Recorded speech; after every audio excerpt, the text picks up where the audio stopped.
Okay, America, I want to talk to you about this judicial system that is supposed to be fair, just, or whatever you want to call it, right? So, a friend of mine is, not a close friend, but a friend, um, eats at a store, at Denny's with a friend.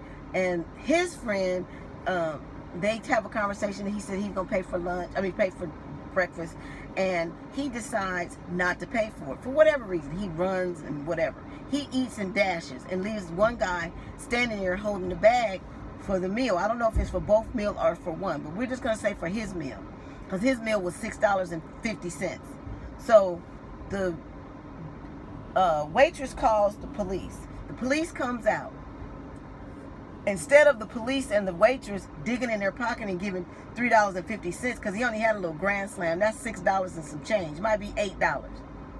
Instead of them going in their pocket and paying for the meal, the police takes the man to jail.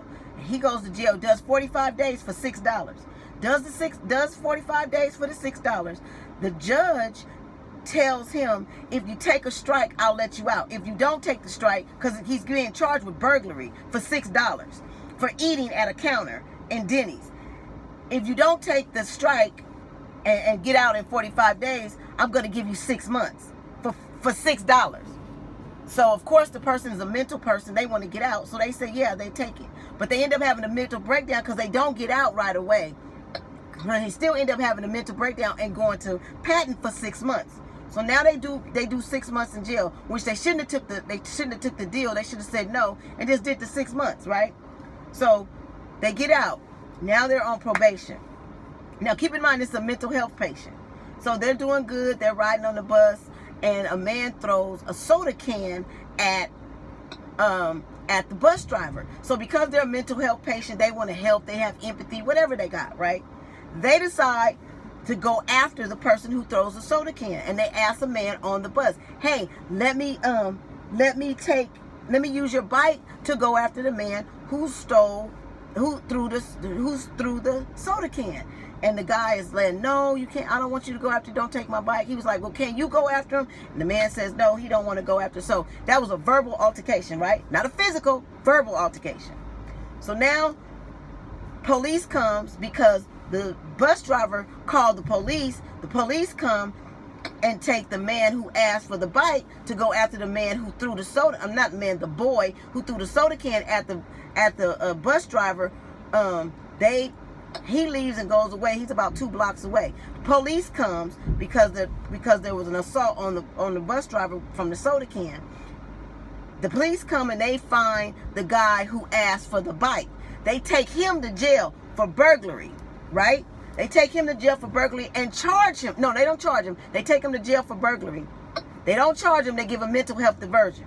He has mental health diversion. He's on mental health diversion for a year, doing good. Everything's cool. He has an argument with his girlfriend and his brother, and so he's still kind of in the argument. You know how you be sometimes. Some people they're still having the mental gymnastics with the argument or with the conversation, and he walks into the liquor store and says, "I'm the boss," and he's picking up stuff because he's shopping for himself. So he never once was considered a consumer.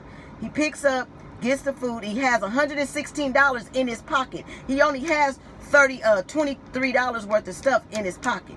Now all this comes out in court. The owner, like I said, got startled and called the police. Locked him in the store and called the police. So they locked him in the store and called the police. He goes to jail. Goes to jail for burglary for a second time. This is a mental person. Goes to jail for a second time for burglary. Now this is his second felony. Now he's in jail. And on that case gets completely dropped. The judge in Los Angeles asked the man, the owner of the store, "Why did you call the police? He didn't pose a threat to you. You was behind a glass." She was trying to understand. She said, "I'm throwing this case out because this don't make no sense. He didn't even, she threw the case out." Now that actually happened. I was there, listened to it with my own 2 ears, heard everything. Heard the judge say, "Why did you call the police?" Heard all of it. That gets dropped, goes away, but now he's still in court in Long Beach. Now he's in court in Long Beach, in Long Beach, he's been held in Long Beach for 18 months with no charge. He still haven't been charged with the first burglary because it was on mental health diversion, and he had been on mental health diversion for a year and had been doing good.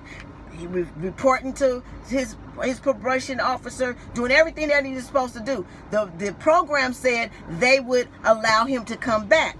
The DA said no for whatever reason, and said I can bring him up on charges for probation violation. I said, what are you bringing him up on charges for probation violation for?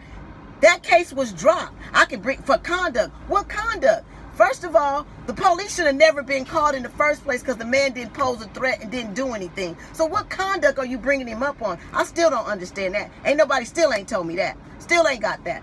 So, needless to say, long story short, they bring him back to court and charge after being in jail for 18 months with no charge. They make him take a strike. So now he got 2 strikes.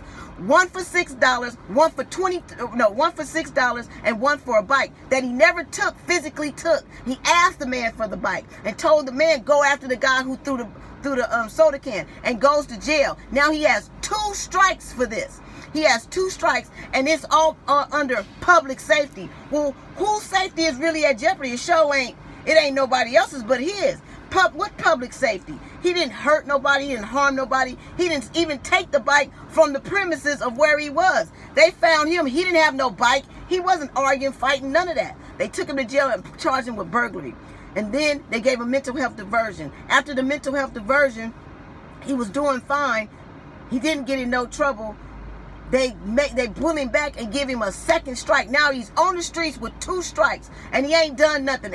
Strikeable offense is supposed to be for physical, a violent crime. But what happened is they charged him with burglary, which is constituted as a violent crime, there was no violence that was ever disputed. That was ever given out at all, other than a conversation. No physical, no touching, no nothing. And how did they do that? And why did they do that? The DA, the judge, and the public pretender both need to go to jail. All 3 of them need to be tarred, feathered, and their license taken, because there was no way that person should be in jail for no burglary, or even, if anything, a misdemeanor, some other stuff. But what burglary and on probation, on parole. Now he has 2 strikes and he's on parole. Went in on probation, came out on parole. Tell me how that works. Tell me why that's fair.